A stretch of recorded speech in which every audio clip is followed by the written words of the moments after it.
Madam Speaker, for giving me an opportunity to contribute on a very important bill that I think whose principle has been very well articulated by the mover. And I think it is important that we are able to support what the intentions are. But Madam Speaker, as I've often said, good intentions have no place on the balance sheet. It is therefore important that we analyze so that we do not become a party to making mistakes as a House in just passing the bill whose intentions were good but whose implementations becomes poor. Madam Speaker, the reality is whenever we have attempted, and many a times are when we have stood and said we have problems in the judiciary, but we have not gone down to the root of what causes the problems in the judiciary. We merely assumed it's simply the magistrates and the judges. But there are many other reasons as to why justice is denied, because we have not provided for tools of trade as well, Madam Speaker. But before I move to that, going back to 2003, when we were told there was a radical surgery, which I am not so sure that the Minister for Justice was able to evaluate whether, although the intentions were good, whether it achieved anything, Madam Speaker. Because what we are passing here as a vetting bill will amount to another radical surgery.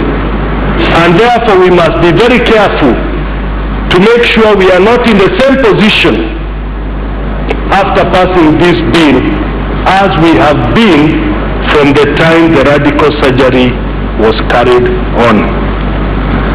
Looking at the bill, Madam Speaker, and I think, and I've said this very openly, we must have a bill that will ensure Kenyans do not become part of a circus between the principals. Because if you look at Section 7, and the word consultancy have been described by my colleagues here, that is not clearer. But we must ensure the kind of circus we have seen does not befall on Kenyans. And I think it is important that this House eliminates any opportunity that can create that circus. We do not want the House to remain a rubber stamp of something that today will cause more confusion as we try to drive the country forward. And therefore I want to appeal to the Honorable Mutula Kilonzo that Section 7 and anywhere where this word consultation has arisen, we need clarity. We need to know as we move on who is calling shots. Because even when they have both discussed, Madam Speaker, they have still brought the issue back to the House. So it is important that there is clarity and we know how we need to move forward. Madam Speaker, I'm also very uncomfortable with Section 14.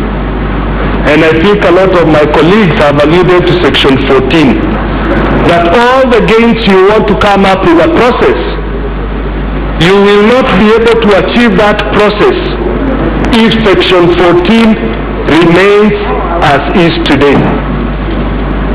Because it means names can come and somebody else can infiltrate the names that have been given by Public Service Commission and add more names, in which case the process will have been abused.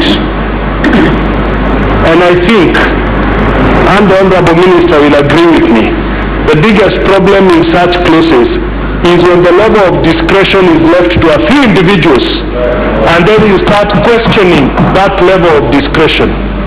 So it is very important, even as we support this bill and probably at committee stage, the Minister for Justice comes with amendments that will ensure that discretion is not abused. Madam Speaker, looking at the composition of the board, and that is a process that we are trying to discuss and will end up voting for here. It must be men and women of integrity who are acceptable, not just to the institution of Parliament or the two principles, but to Kenyans at large. Because if you look at the powers under section 22, and even after review the powers on section 31, it means that board will have the final say. We must not put in place a board that will justify or cause impunity or do what the radical surgery did, where people were left feeling that whatever was meant to be right was not done. So it's very careful. We must be very careful that the board that we are trying to create is a board that will not only ensure judiciary is credible, but it's made up of more board members who are credible, who will instill confidence to the public of Kenya with the decisions that they take. Because under section 22 and section 31, they have the final say, and their determination is final.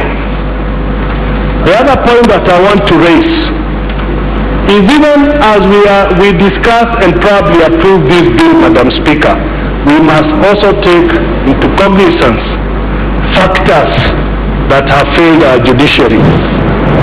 It has not just been in appointment, and that's why I said I would refer to tools of trade, to the stations in which we expect justice to be expensed. We must move as a parliament that extra step to ensure that the judiciary has the right tools of trade to ensure they are able to dispense with justice. Madam Speaker, as I've said, if these 4 sections are looked into, and I hope that the Minister will be able to look into, we will be here to support the passage of this vetting bill. And with that, I support, Madam Speaker. Madam Speaker, I want to thank